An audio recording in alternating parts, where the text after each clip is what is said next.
Wasn't sure. He's telling us all to come in more. He's going like that. So much. Yeah, thank The you. center.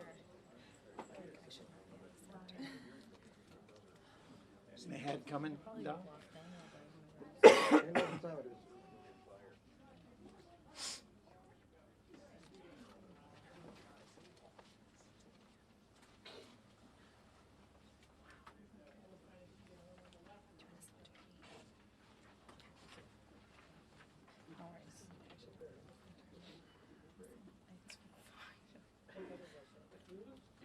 Give me about half of that notice before we do it. Well, when the head comes, we'll start. I'm sorry. It'll happen. It'll happen today. Twice in a week, I see people only emails and not on the press conference. Oh yeah, you posted about this on Facebook. The I second one. when I saw that post, I was like, have some sympathy.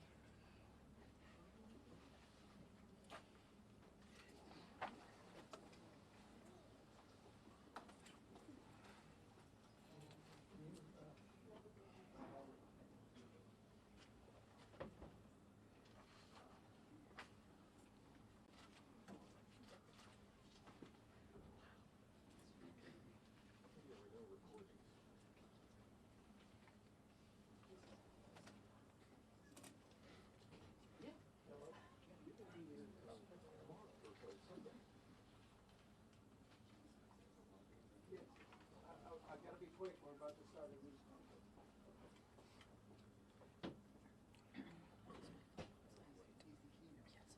Yeah, call me in a half hour. All right, bye-bye.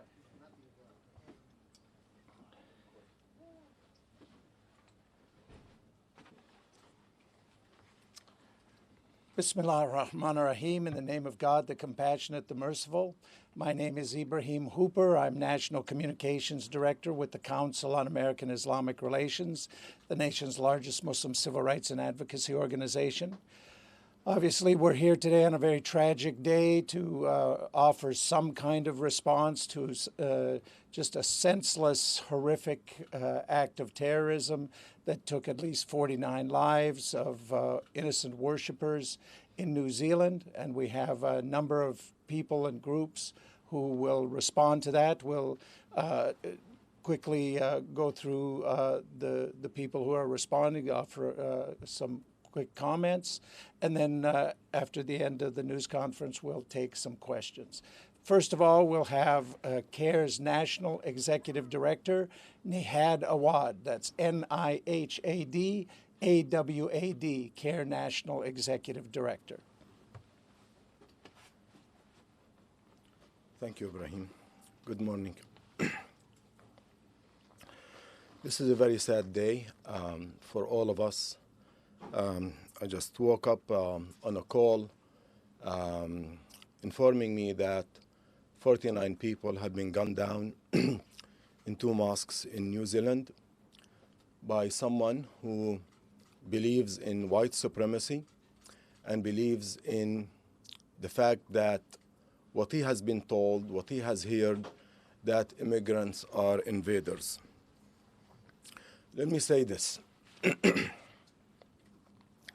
We mourn the loss of these 49 innocent people who were standing in sincere worship of God in 2 mosques. And we offer sincere condolences to their families and their loved ones. And we condemn this horrific attack as a terrorist attack, motivated and carried out by white supremacists. And we urge mosques nationwide, because today is a Friday, and Friday is the weekly prayer for Muslims nationwide. In the United States, we have over 3,000 mosques. So millions of people who are Muslim will be in mosques in the next couple of hours, concerned and fearful about their lives. If someone might come and hurt them, they have very legitimate fears. and they are being told to be afraid by white supremacists and political leaders who believe in white supremacy. And we tell our community, do not be afraid and do not abandon your mosques. Not today, not ever. They want you to be afraid. You should not be afraid. You should be protected. You have religious freedom protected by the United States Constitution. And we have full confidence in local and federal authorities to provide the necessary security and assurance for our communities to go in mosques, to mosques, and not to be afraid, not to be concerned about their safety and the safety of their families or children while they are praying.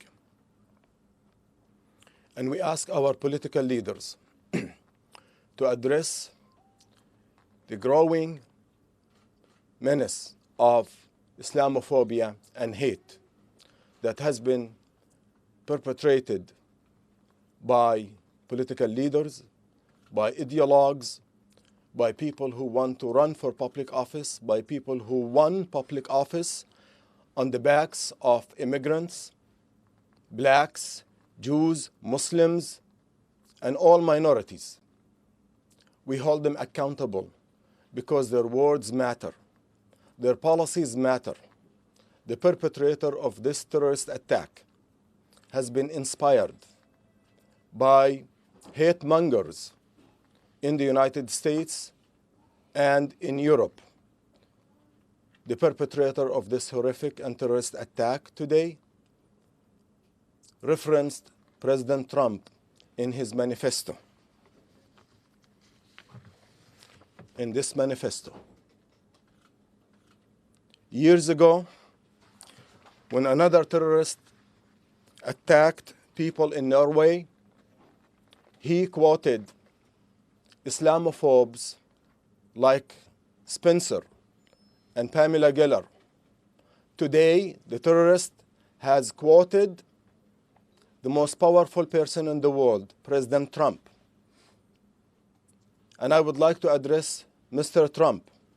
Mr. Trump, your words matter. Your policies matter. They impact the lives of innocent people at home and globally.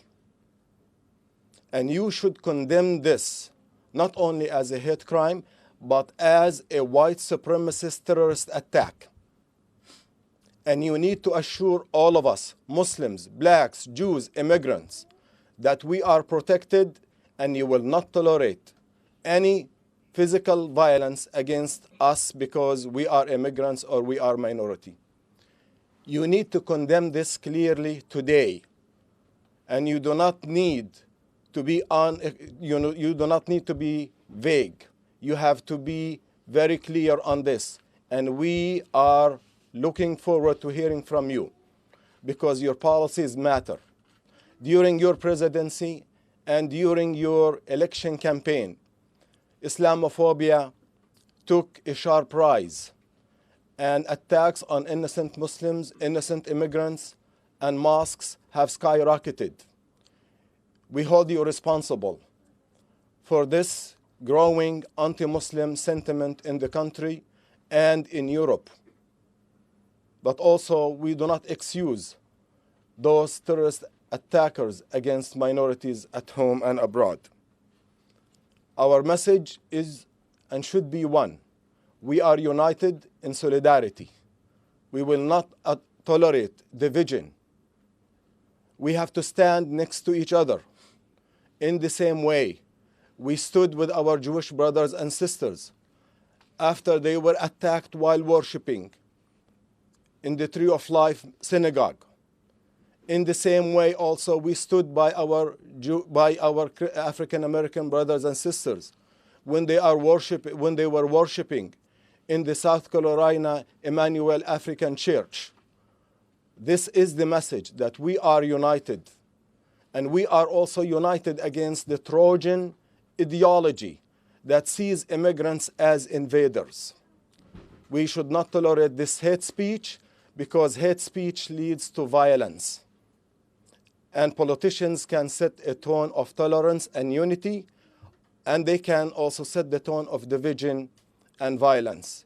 And now we are looking at the results of hate speech and propaganda against the Muslim minority. Thank you.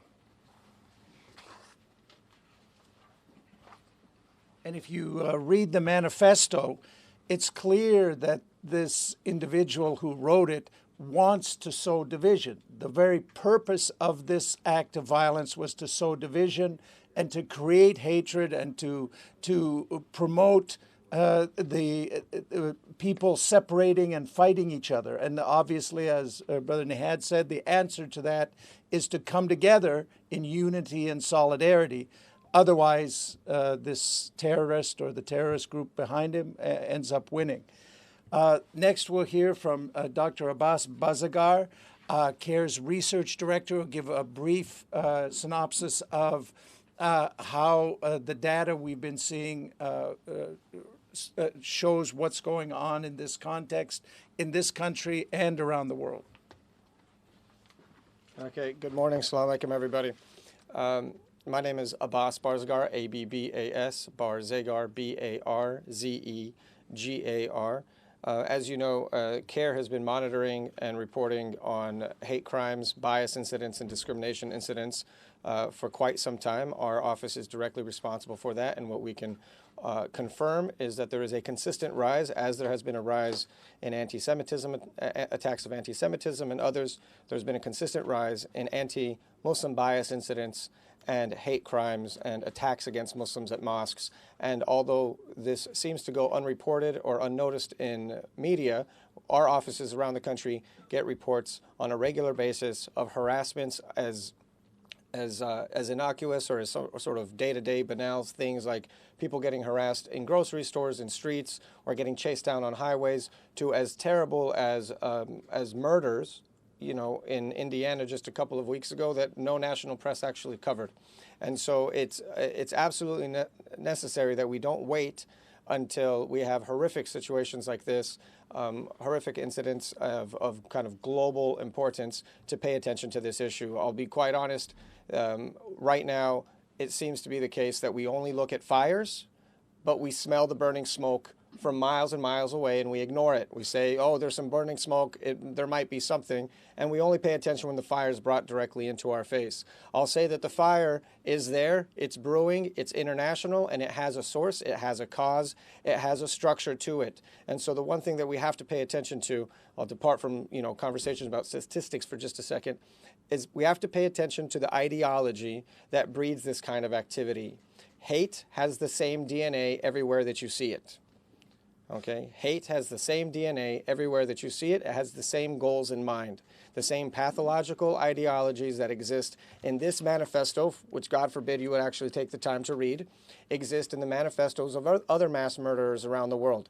They are directly related to ideas that are carried out in certain quarters in our own society, that exist in radio shows, that exist in TV shows, that have dog whistles by mainstream politicians, by mainstream news commentators. And so we have to recognize that that is the smoke. That is the burning smoke that's out there that tells us where the fire is. And we, as a community, have to take control and leadership back in our public space.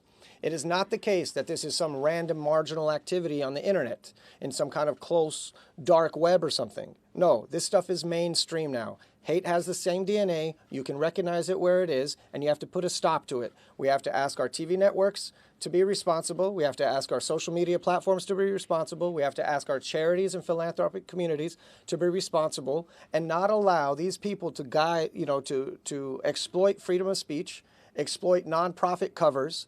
These are hate groups, special interest groups with a very nefarious agenda, and we have to be able to take that activity back. So with that, I'll leave. If anybody has any questions about the specifics about the manifesto, I can get into it later. I'd rather not go into those kind of details here. Thank you. All right. Now we have some community leaders who are here to show their solidarity with the Muslim community in this country and in New Zealand. First of all, we have David Inoue, Executive Director of the Japanese-American Citizens League. Good morning. David Inoue with the Japanese American Citizens League. It's spelled I-N-O-U-E. I'm the executive director of JACL. We are the oldest and largest Asian American civil rights organization in this country. It's with a very heavy heart that I come here today to stand with our friends in the Muslim community. What happened in New Zealand is unfortunately becoming all too common of an occurrence. It's unthinkable that nearly 100 people have either been killed or injured in coordinated attacks on 2 different mosques, sacred places of worship. We can make no mistake, the evil behind these attacks is too often rooted in white supremacy and exposed by the targeting of places of worship, whether most recently a Muslim mosque in New Zealand, a Jewish synagogue in Pittsburgh, an African American church in Charleston, or a Sikh Gurdwara in Oak Creek, Wisconsin. For these killers, nothing is held sacred, and these targets are selected because of the religion that they practice. It's not new. Hatred and discrimination have a long history. The Japanese American experience is one where we were incarcerated because of who we are. But that didn't happen just with the incarceration. To build upon what was said earlier, that began with the subtle racism, the discrimination against Japanese Americans, against Asian Americans, against Chinese Americans, and that's what led to incarceration. We don't have incarceration now. Instead, what we have is attempts at genocide. We have people being killed because of who they are, and that is wrong. With all the talk of immigrants invading our country, threatening our way of life, the need to build a wall, it's actually the opposite. We now have a segment of our country that is eroding the ideals of what it means to be American from the inside. We are increasingly not a nation that stands for religious freedom and diversity, as memorialized in our First Amendment, and it now appears we are exporting that hatred and evil to other countries. Today is Friday, the day of community worship in the Muslim community, and in fact, that time of prayer will be coming quickly at the noon hour. We hope that Muslims around the world today can find strength in their community as they worship together and know that they are surrounded by a wider community of other faiths and beliefs that stands with them. Together, we will all continue to work together to eradicate Islamophobia and other forms of hatred that weaken us as a nation and as a world community. Thank you. Next, we'll hear from Yusra Ghazi with the DC Interfaith Council. Good morning. It's USRA GHAZI with the DC Interfaith Commission and also America Indivisible. Peace and blessings to you all. We pray for the victims of the horrific attacks on the Christchurch Muslim community, for their families, and for all those affected by this most vile expression of hate, Islamophobia, and bigotry in New Zealand earlier today. This attack follows a line of similar white supremacist attacks on places of worship, churches, synagogues, mosques, and temples. Attacks like this are an attack on all of us, and it demands a united response. Many are asking, what can I do to show solidarity for my Muslim friends, co-workers, neighbors, and community members? I invite you all to reach out in proactive ways, make calls, show up at Friday prayer services in your area, and show solidarity both through your words and actions. Last night, my mayor's office texted me to ask what more can be done to fight bigotry, anti-Muslim bigotry, and hate in our communities.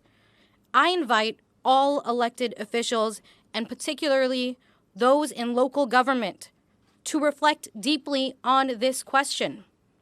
We ask local government officials to oppose hate speech and hate violence in every form, and to be better at tracking and reporting on hate crimes. We ask you to ensure that religious centers receive appropriate security protection, particularly during mass gatherings. We call on mayors and governors, city council members, and county commissioners to go beyond expressions of thoughts and prayers, and to respond to this tragedy by bringing people together in the communities you serve to affirm our human solidarity. All of us, as Americans, can do more to recognize the common humanity of our neighbors and to build a community of inclusion that protects the rights of all to live and worship in peace and safety. Thank you. Next, we'll hear from N.G. Mohsen, Policy Programs Manager with the Muslim Public Affairs Council. Good morning. My name is Engie Mohsen, Engiemohsen. We at the Muslim Public Affairs Council stand in support and offer our condolences to the Christchurch and New Zealand Muslim community at this time of mourning. We encourage people worldwide to provide, offer donations and other forms of support for the families of the victims once information is made available. This type of violence and the hate that motivates it is unacceptable in any form in any country. We have a responsibility to stand up and reject it. No one should be made to fear practicing their faith or going and attending their place of worship. This tragedy occurred on a Friday afternoon when the mosque would have been filled with people who gathered for Friday prayers, just as those in Pittsburgh when they were attacked and at their synagogue, and the Charleston killer who attacked an African-American church. These types of attacks are often driven by racial, ethnic, and religious hatred, and every elected official has the responsibility to denounce these attacks in the strongest possible terms.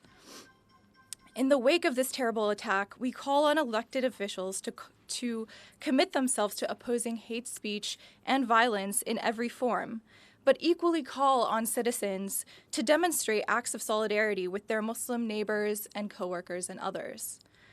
As an ummah and as part of a global community, we stand in support of those impacted by these horrific attacks. Thank you. Next, we'll hear from Medea Benjamin, co-director of Code Pink. So I speak today as both a woman, a member of the Jewish community, and a member of a community that tries to stop war and violence around the world. And I have one word to say today, which is enough. Enough. I've been in these offices before where we've done these press conferences. It's not just calling on our public officials to stop condemn what's happening. It's calling on them to change policies as well. When I see the policies that don't allow people from Muslim communities to come to the United States, that it gives rise to greater Islamophobia. When I see the policies that keep people from entering our country when they're fleeing violence at our border, that is part of the policies that give rise to hatred. When I see policies that are condemning, when I see people who are condemning the two new beautiful Muslim congresswomen that we have representing us, that is also very painful and gives rise to acts of hatred and violence. And so as we look around and we mourn and we think of the families that are trying to bring themselves together to figure out how are they going to rebuild themselves in the wake of this hatred, we not only call on our officials to condemn these acts, but to change the policies that generate this kind of hatred. And as my fellow speakers here have called out, we call on the community as well, because this is a time for us to stand up, for us to reach out to people in the Muslim community and say, you will not fear worshiping in this country because we will be there to protect you. Nobody must fear worshiping in this country. And so I just say finally, let's make this the last time we have to have a press conference here to condemn such an atrocious act. Thank you. Next, we'll hear from Stephen Miles, Director of Win Without War. Good morning. My name is Stephen Miles, and I am the Director of Win Without War, a nationwide network of activists and organizations working for a more peaceful and progressive foreign policy for the United States. There's no words to describe how devastated we are today by the attacks in Christchurch, New Zealand. And on behalf of Win Without War, I'm here to stand in solidarity with Muslim communities across the world, especially those families and loved ones and communities in Christchurch at this time of mourning. Today, in the face of heartbreak and hatred, We choose courageous love and unity. We recommit ourselves to dismantling Islamophobia, anti-Muslim and anti-immigrant hatred, and all forms of dehumanization, racism, and white supremacy that fuel violence like what we saw today at the Al-Noor Mosque and the Linwood Islamic Center in Christchurch. No one, as has been said many times already today, no one should fear for their life in a house of worship. No one should go to prayer to seek to commune with their brothers and sisters and be afraid that they will face violence, that they will face intolerance, that they will face hatred and death. We know that this problem is not new. It's been said before. We have seen the smoke of this hatred rising. And when we see the fire, we must ask ourselves not just what happened, but why did we not do more to stop this? Why have we not taken action before this moment to prevent this kind of horror and this kind of violence? We call on everyone, especially our elected officials and political leaders, to take a stand, not just with their thoughts and words, not just with their condolences, but with their actions against the rising anti-Muslim and Islamophobia that we see here in this country, actions to confront this hatred that is spreading all over this country and now, sadly, all over this world. We have had enough of thoughts and prayers. It is time for action. Thank you. And finally, we'll hear from Catherine Osborne, Executive Director of Shoulder to Shoulder. Thank you. That's Catherine, C-A-T-H-E-R-I-N-E, Osborne, O-R-S-B-O-R-N. I serve as the Executive Director of Shoulder to Shoulder, which is a coalition-based campaign of 34 national religious groups, U.S.-based religious groups, committed to standing and working together to address anti-Muslim discrimination and violence. This group includes the U.S. Council of Catholic Bishops, the Union for Reformed Judaism, the Methodists, the Episcopals, the Presbyterians, and a number of other groups, many Christians and Jews from across the nation who are committed to working together to stand in solidarity against this scourge of hate. We mourn together with the community directly impacted by this today and all who are feeling the ripple effects of such an act of hate and violence. Today, we're tragically reminded that hate is anything but benign. And we should be clear that the hate expressed through the horrific violence in New Zealand is not generic. It's about anti-Muslim hate, which among other manifestations of white supremacy has become all too common in our times. We call on political and religious leaders from across the globe to use their platforms to speak out against hate and to take action against hate. And we call on people of faith and conscience everywhere, community members all across, to recommit themselves to the everyday work to fight hate and to show up today with their Muslim neighbors to express their words and their actions of solidarity with their Muslim neighbors in the communities where they live, to let Muslims in the United States and around the globe know that their neighbors stand with them.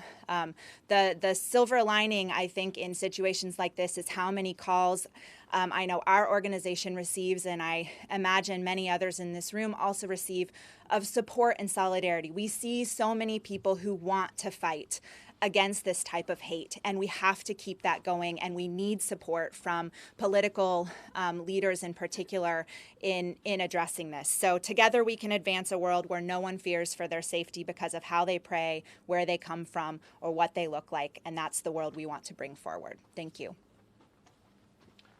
Thank you, everyone. If anyone has any questions, go ahead. For Mr. Awad, you said that President Trump's words matter and that his policies matter. Can you be more specific on what exactly you're referring to? It is no secret that Mr. Trump has campaigned on white supremacist ideology, on division and fear. He campaigned against immigrants, against Mexicans, against African Americans, against women, against Muslims.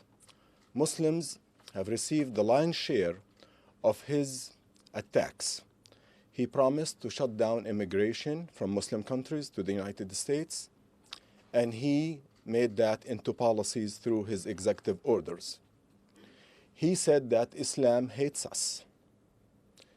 And he accused Muslims of celebrating the downfall of the Twin Towers in New Jersey, which was false, and he was never able to substantiate that. His repeated words and statements, and now have turned into policies, have been impacting the mood, the mindset, and also the lives of Muslims here. And now we see that he was able to normalize Islamophobia and to give legitimacy to those who fear Muslims and fear immigrants.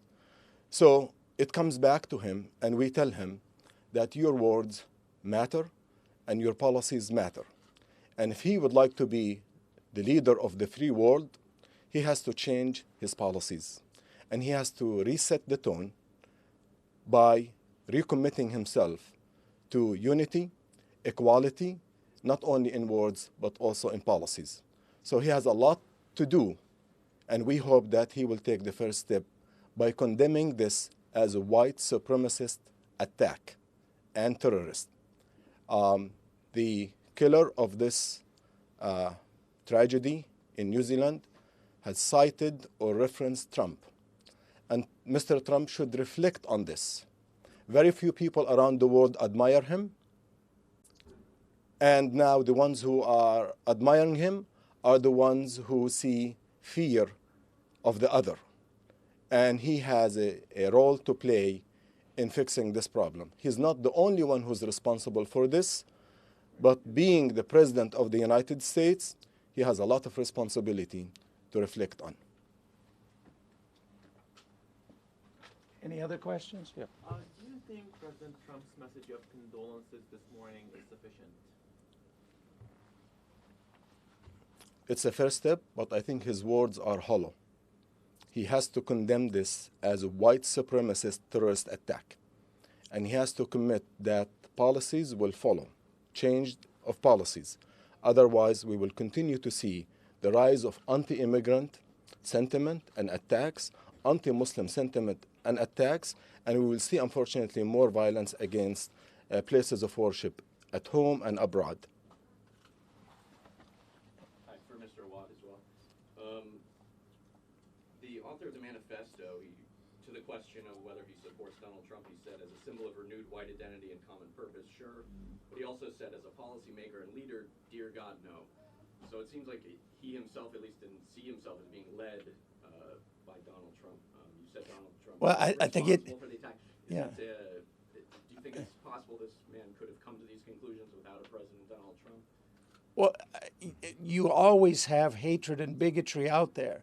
What Donald Trump has done, he has given legitimacy, a fake legitimacy to hatred and bigotry, and it has empowered bigotry. And we see that time and time again around the country with the incidents we see on a daily basis. But I mean, many white supremacist attacks on the American Muslim community, the attackers cite Trump and cite his policy.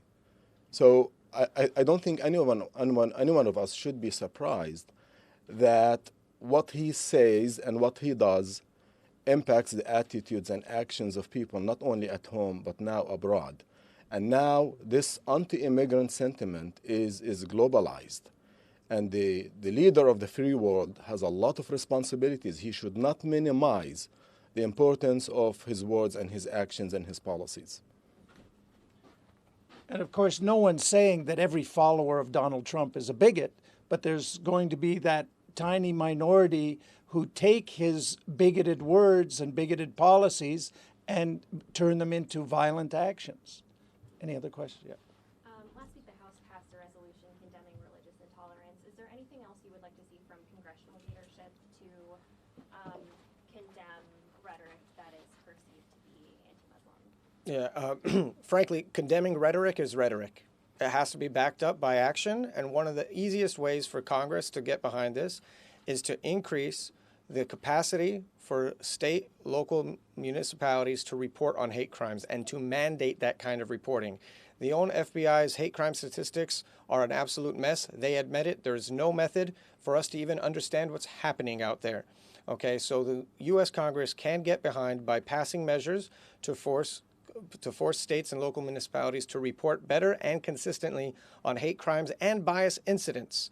Do you understand that there are states that don't even have hate crimes legislation on the books, and those that do are watered down to the point that it's almost impossible to hold people accountable for this sort of thing? So Congress should take a much more serious leadership position in encouraging states, local municipalities to do the right thing, to report on this, to make better sense of it, and demonstrate leadership. Condemning rhetoric is rhetoric.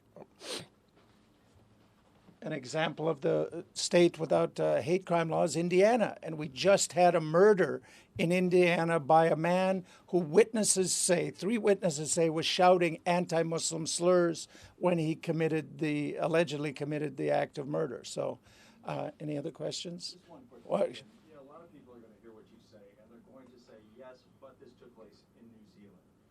Your counter to that mentality that they will hear what you say and say, or be dismissive. I tell them, read this guy's manifesto. It reads like it was written in America, and it's clearly inspired by the kind of hate rhetoric and growing bigotry that we're seeing in America, referencing Donald Trump, referencing the, quote, invasion of immigrants. All of these themes that we hear on a daily basis are referenced in this manifesto. This is the picture of a mosque that was firebombed by someone who's motivated by hate. And this is one of many. We have been witnessing an unprecedented number of attacks on mosques. We have not seen violence against mosques, but we fear that it might be coming unless and until our leaders take action to prevent it. So it could be in the pipeline. And now hate groups and mongers are networking among themselves ideologically, and I'm not afraid. I'm not surprised that they might even operationally be working together. So we are here to warn against what might be coming. But the impact of the policies that we have seen have caused a lot of suffering, psychologically and also physically. By preventing Muslims from coming to the United States because of their faith is a messed up policy that has been based on white supremacy and the rejection of people because of their faith or skin color or national origin. I just want to say one more thing about this. It will be too easy to identify this action as a foreign event, an isolated act of a mad person, and it's also too easy to blame a certain leader, Trump or any other kind of person out there. What I am telling you is that this is Trojan horse ideology. Trojan horse ideology views immigrants as invaders. We know what racism looks like. We know what anti-Semitism looks like. When you hear the word invading immigrants, which we've heard in this administration, and we've seen people send, stunt shows and circus shows of sending the military down to the border to do what? Nothing, except send the message that immigrants are the enemy. All right? This Trojan horse mentality is what fuels it. So it's not about one leader who can get elected and put, in and out of office. It's not about one lone ranger out there doing something crazy. This is about an ideology that we should all recognize by now. Hate has the same DNA, whether it's ISIS, whether it's Nazi Germany, whether it's right now with a global network of white supremacist ethno-nationalists of European background trying to push back some kind of globalizing tide of integration and harmony. These are fascists. We have to recognize it. All right, well, thank you. Okay, just... Our Arab American communities and Muslims in the U.S. can do now? What can they do now? Well, I think what we talked about previously is the person or persons who carried out this act sought to create divisions. So the answer to that is to create unity, to create solidarity. Reach out to your neighbors of other faiths, as other speakers said. Reach out across ethnic and racial and religious boundaries and build those bonds of solidarity and mutual understanding. And that's how you challenge these people. All right, thank you all for coming. Everybody's available for one-on-one interviews if you would like. Thank you. I don't know if. Available representative from the Arab American Anti-Discrimination Committee, Oh. in addition to the other speakers. Did she want to say a few words? Would you like to say a couple words?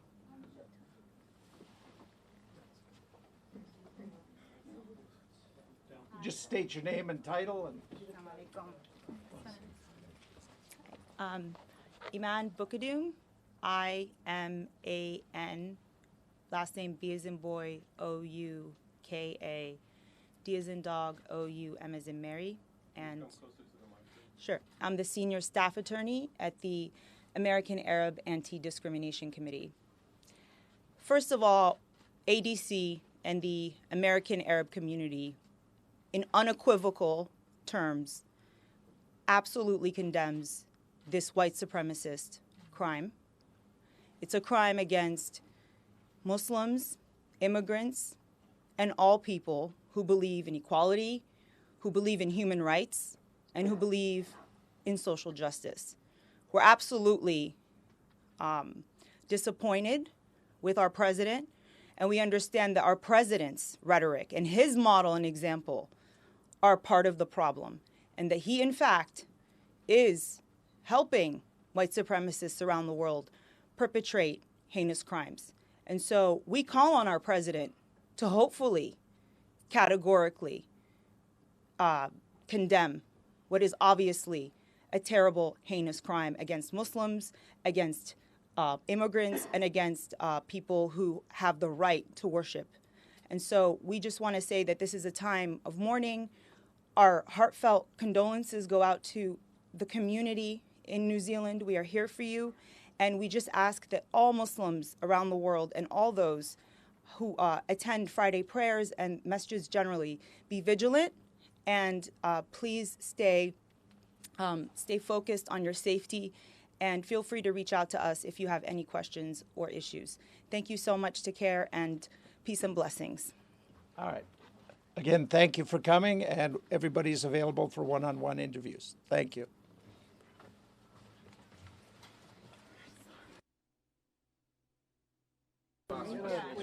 She was mentioning a vigilante.